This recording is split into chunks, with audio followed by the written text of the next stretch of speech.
Assalamualaikum teman-teman. Nama saya Rikma dari Usul Fadil Hatsa. Saya dari kelas 12 Multimedia.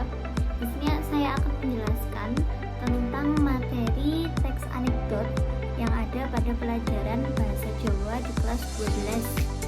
Nah, teks anekdot sendiri adalah sebuah cerita singkat yang di dalamnya mengandung unsur lucu dan bertujuan untuk menyampaikan kritik. Teks ini tidak hanya berbentuk cerita, tetapi juga berbentuk dialog singkat antara dua tokoh. Sesuai dengan tujuannya, teks anekdot kerap mengangkat topik politik, layanan publik, terus sensitif lingkungan, dan sosial.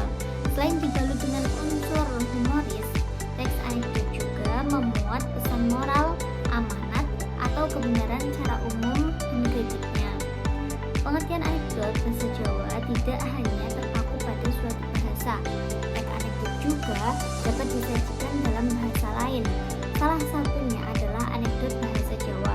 Pengertian teks anekdot bahasa Jawa inggih menika setunggaling teks, tulisan atau non-tulisan cekak ingkang ngemot dumateng cerita ingkang adhedhasar kisah nyata, tur menarik minangka salah setunggalipun tiyang utawa tokoh.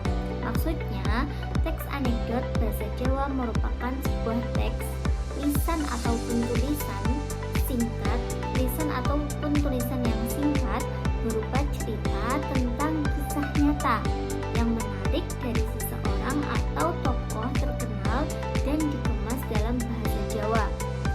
Struktur teks anekdot. Untuk dapat menyusun teks anekdot terdapat beberapa aturan yang harus dipenuhi. Nah, yang pertama, struktur teks anekdot yang pertama itu adalah abstrak.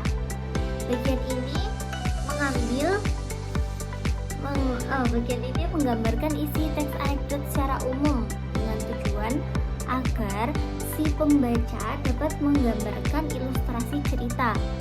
Itu yang abstrak. Terus kemudian yang kedua, orientasi. Orientasi merupakan awal dari kejadian pada